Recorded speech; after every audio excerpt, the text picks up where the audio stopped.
যে মায়া বা অহংকার রূপ যে আবরণ তা দূর হলে পরে ঈশ্বরের লাভ হয় বা মুক্তি হয়। ঠাকুর ঈশ্বরের লাভ কিভাবে সম্ভব হয় আর মায়া কিভাবে দূর করা যায় এই সম্পর্কে কি বলছেন তার ভক্তদের, আসুন আমরা সবাই মিলে তা মনোযোগ সহকারে শুনি। ঠাকুর শ্রী রামকৃষ্ণ পরমহংসদেবকে তার প্রিয় ভক্ত বিজয় প্রশ্ন করছেন, মহাশয়, কেন আমরা এরূপ বদ্ধ হয়ে আছি? কেন ঈশ্বরকে দেখতে পাই না? ঠাকুর তার এই প্রশ্নের উত্তরে তাকে বলছেন যে জীবের অহংকারই মায়া।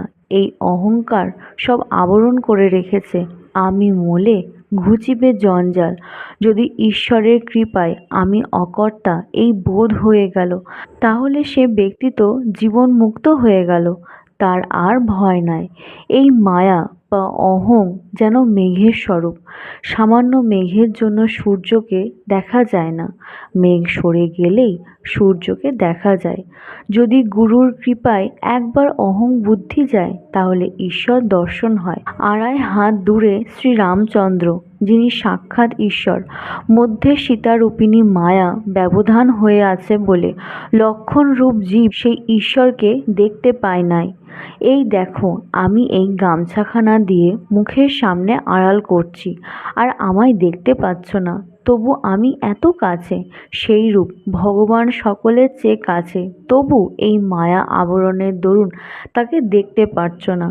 জীব তো সচ্চিদানন্দ স্বরূপ, কিন্তু এই মায়া বা অহংকারে তাদের সব নানা উপাধি হয়ে পড়েছে, আর তারা আপনার স্বরূপ ভুলে গেছে।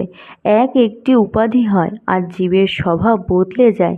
যে কালা পেরে কাপড় পরে আছে, অমনি দেখবে তার নিধুর টপার টান এসে জোটে, আর তাস খেলা, বেড়াতে যাবার সময় হাতে ছড়ি, এই সব এসে জোটে।